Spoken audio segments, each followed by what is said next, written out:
How to track an outstanding check. You can track an outstanding check by recording the check number and payment amount in your checkbook ledger and deducting the amount of the check from your record of the available balance in the account upon which the check is drawn. Once the check is presented for payment, your bank removes the money from your account. The bank then notifies you that the transaction regarding the check is complete, usually by providing a monthly account statement that lists the check as paid and in some instances providing the original or a copy of the canceled check to you for your files. A check is a legal payment substitute for cash. Every check document contains certain standard information including the bank name, routing number, and account number that indicates where the account that contains the money to pay the check is located, and a check number in the upper right-hand corner.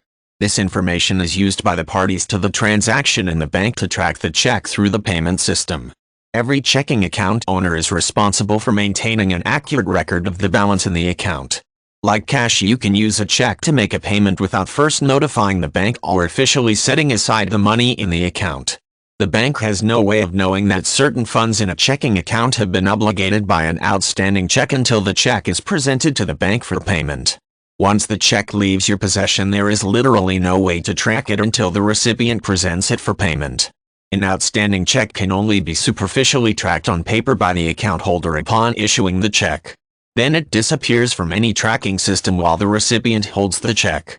It reappears for tracking once the recipient presents it for payment.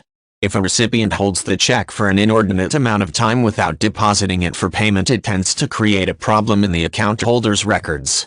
Money remains available in the account that is actually obligated by an outstanding check, creating an opportunity for funds mismanagement and account overdrafts.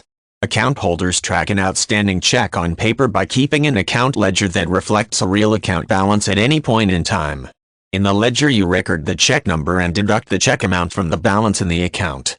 The balance in the ledger will differ from the balance in the account until the check is presented for payment, but it reflects the available balance of uncommitted funds. At the end of the month, the bank provides you with an account statement and sometimes copies of canceled checks so you can reconcile your ledger to your account activity.